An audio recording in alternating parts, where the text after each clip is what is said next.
Just messing with my light a little. Well, a couple of videos ago, as y'all know, I got defective Wizards of the Coast Magic the Gathering unstable boosters. Well, they no longer support those because support is dropped after 6 months or the next product. 6 months for standard, next product for. But customer support is always good there. Don't know why everything just turned blue, but okay. Whatever. I'm doing this on my webcam. What can you expect? So customer service is always good at Wizards of the Coast. I mean, it's the product and product policies that sometimes worries me, not the customer support. So let's see if the note says anything other than here's your replacement. Let's see. Because it says, thanks for taking the time to contact us. Your replacement request included items from a release that is no longer supported by our team. So we no longer have the product to fulfill your request. So they include supported products from an equitable re-release, which I know I'm saying that wrong. Sorry. Never heard anyone say it and realize that's the word. So there you go. But they sent me Modern Masters 2017, which I find weird only for one reason. I know there hasn't been another Modern Masters yet, right? But booster sets like this are usually meant for drafting or for people to open and resell. So I'm assuming, if you go by what they say, well, Unstable is released since then, so this should no longer be supported technically. But of course, I know they didn't see that way. I think they see Modern Masters as their own line. So, and there hasn't been 2018. Did Iconic Masters come out before or after 2017 Modern? I don't remember release schedule. Anyway, but to my knowledge, there's supposed to be a full in every pack. So maybe that's why they did it, because Unstable has a full in every pack, even though it's a full token. What is going on with this lighting? None of my lights are moving. Whatever. Because I don't like that halo. Whatever. Things can be blue. Blue, baba dee da da, baba dee da, baba dee da da. Open a booster pack of cards. Do do do do do do do do. Because I know I've opened one booster of this on stream before, and well, maybe not stream, but on video, and I've done 2 drafts. So we got Penumbra. What are words? Penumbra Spider costs 2 force and 2. Yes, I am reading them because I can't remember which ones I opened on the other stream. It has reach, and when it dies, create a 2/4 black spider creature token with reach, and it's a 2/4. So, I mean, for the price of 4, you get, in the end, okay, y'all are just going to have to deal with halos now, I guess. I don't have room. Someone send me better lights. Don't ask me how you're supposed to send it, because I'm not going to give you my address. There's enough creepers in my town. You might be a creeper, you might be great, I don't know. But in case you are a creeper, I don't want you to know where I live. Okay? Nothing personal. Oh, for a second I was trying to figure out what that was. Sky Knight Legionnaire. It costs plains, mountain, and 1. It has flying and haste and is at 2/2. It has haste and flying. So, I mean, okay, this is bull. Let's move the light over here, see if that helps. Well, it helps the card at least. Doesn't help my face, but it's pretty hard to help my face. So then we got Denrova Horror. It costs Swamp, Island, and 4. I was about to say plains for some reason. God help me. When it enters the battlefield, return target permanent to its owner's hand. Then that player discards a card, and it's a 4/4. Return lands. No more lands for you. I wouldn't really do that probably, because there's probably something that I could return, like Oogly Moogly. We got Mortician Beetle, costs Swamp. Whenever a player sacrifices a creature, you may put a +1/+1 counter on Mortician Beetle, and it's a 1/1. Good for those decks that love to sacrifice, and then you're like, oh, really? Well, no, this beetle's like big and ginormous and horrifying. Next card is Death Hood. I thought I knew English. Apparently, I don't.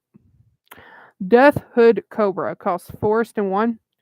You can pay Forest and 1. It gains Reach until end of turn, or pay Forest and 1 separately to give it Death Touch until end of turn, and it's a 2/2. I'd be the one to give it Death Touch. So either they'll take the damage, or something gonna die. Either way works for me. You know. And then we got Golgari Rotworm. It costs 4 Swamp and 3. Man, I really wish I could have done Guilds of Ravnica pre-release, but couldn't. Pay Swamp, sacrifice a creature. Target player loses 1 life. Yeah, that would count towards that beetle. It's a 5/4. I'm just saying, since they're both swamps, you can pair it with another unpaired creature. When it enters the battlefield, they remain paired for as long as you control both of them.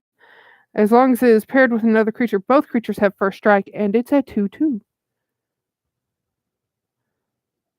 I am horrible at draft, by the way, just so everyone knows. I just have fun. I pick cards I like, not cards that are good. I do try to do color matching, okay? Because I want to at least look like I might know what I'm doing. Then we got Lone Missionary, which costs planes and 1. And when it enters the battlefield, you gain 4 life, and it's a 2/1. I like life gain. Need more life gain in every color. Then we got Crippling Chill. It costs Island and 2. Tap target creature. It doesn't untap during controller's next untap step, and draw a card.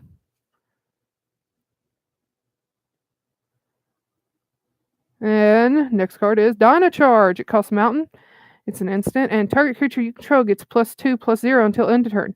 Overload. Mountain 2. You may cast a spell for its overwood cost. If you do, change its text by replacing all instances of target with each. I would play the Overload. Because it's just 2 more, and every creature you get gets +2. And if they decide not to block, you can do it after they decide not to block. Which could be a bad choice for them. And then our first uncommon is Urban Evolution. It costs Island, Forest, and 3. Draw 3 cards. You may play an additional land this turn. I like that land. I like that additional land. Oh yeah, and by the way, if any of these cards are worth money, I do not know it. I will not know it. Then we got Ancient Grudge, which costs Mountain and 1. Destroy target artifact. Flashback, Forest. Okay.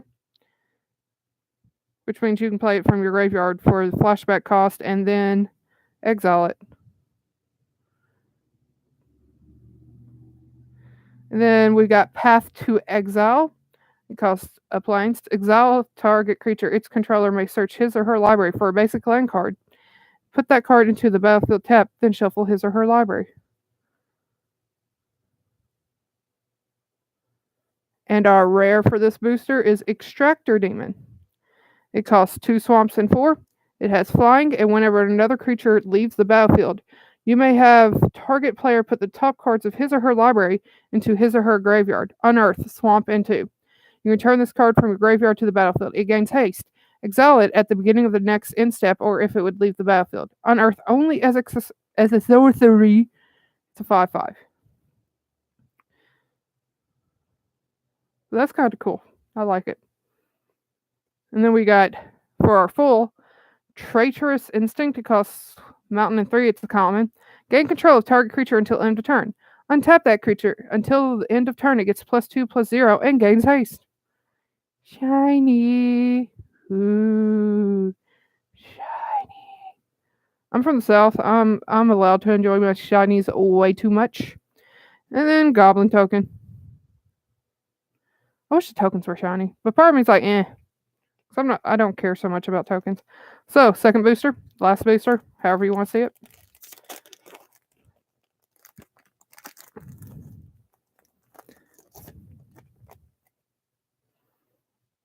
We've got Aether Toe, which can cost plains or island +3. Put target attacking or blocking creature on top of its owner's library. Conspire. As you cast a spell, you may tap 2 untapped creatures you control that share a color with it. When you do, copy it, and you may choose a new target for the copy. Kind of like that. I mean, I don't know how much it's worth it to do that, but I like it. Then we got Burning Tree Emissary. Cost 2 mountains or forests, hybrid mana. When it enters the battlefield, add mountain and forest to your mana pool, and it's a 2/2. I can word someday, I promise.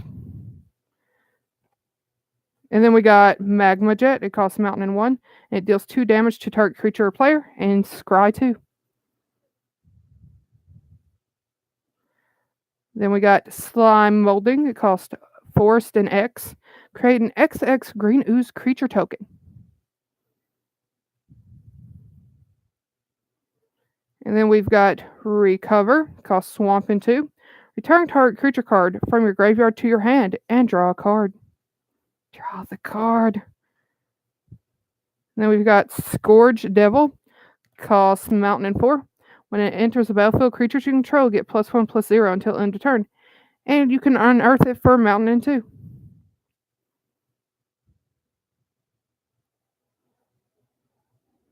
Then we've got Pitfall Trap, which costs plains and 2. If exactly 1 creature is attacking, you may pay one plains, rather than pay Pitfall Trap's mana cost. Destroy target attacking creature without flying. I like that.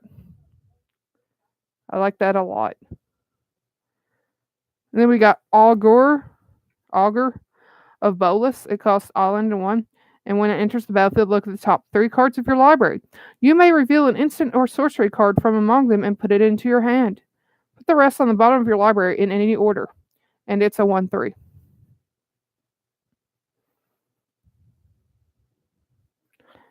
Wouldn't it be nice if, some of these cards were reprinted in Guilds of Ravnica? Which they probably were. I haven't been looking because I knew I wouldn't be able to go to pre-release, so I didn't want to hurt my heart so much. That's what I'm calling it. Leave me alone. We got next card, Boros Guildgate. It enters the battlefield tapped. You can tap it to add mountain or plains to your mana pool.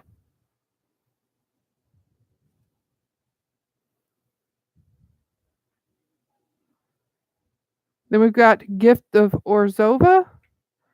It costs 2 plains or swamps hybrid mana and 1 enchant creature. Enchanted creature gets +1/+1 and has flying and lifelink. I like the art, because look at those wings. Those are pretty, in my opinion, at least.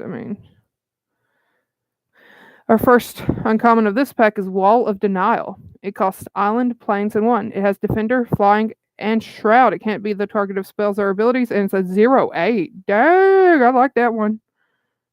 It has flying. It can't attack, but Jesus, is a 0/8. And then we've got Banishing Stroke. It costs plains of 5. Put target artifact, creature, or enchantment on the bottom of its owner's library. Miracle. Plains. You may cast this card for its miracle cost when you draw it, if it's the first card you drew this turn. Which, okay, that's the reason you'd want it, is for its miracle cost. And that's it. Because 6. Ew. Then we've got Vithian Stinger. Costs mountain and 2. You can tap it and it deals 1 damage to target creature or player. You can play Unearth, mountain, and 1. And it's a 0/1. I guess you could do it for 1 more ding of 1 damage. That's all it's really good for, I guess. Unless if there's some other card you can pair with it that I don't know about. Anyway, next, our rare is Simic Sky Swallower. Nom nom nom, it hungry. Costs island, forest, and 5. It has flying and trample and shroud, and it's a 6/6. And it hangry. Nom nom nom nom nom nom nom. This time our full is actually an uncommon. It's called Putrefy. And it costs 4 swamp and 1. Destroy target artifact or creature. It can't be regenerated. See, I like those little dots. That's why I was standing. I was like, ooh, pretty. Let me see. See, it's good. Shiny. Kind of want to play D&D where all your spells are just Magic the Gathering cards. I know it doesn't work that way, but I would like it. And then we got our Golem creature token, 3/3. Hey, some people pay good money for tokens. I don't know why. Especially full ones, though I understand with those a little bit more. Because fulls are a little bit harder to get hold of. I wish they could have sent me more unstable, but didn't work out that way. I just want the full art lands. And maybe more do-it-yourself serifs. But whatever. That's Wizards of the Coast replacement for you. At least, I mean, because Masters is expensive, okay? So I am definitely not complaining. So thank you, Wizards of the Coast, for sending me a replacement. Even though it wasn't what I bought, it's better. I mean, because it's not like I'm going to make money off of making open boosters anyway. I just do it to collect cards and maybe play. But so many people have quit. And my nearest game shop's an hour away. Oh well. Anyway, I want to thank you all for watching. Hope you enjoyed this video. And I hope to see you next time. Bye-bye.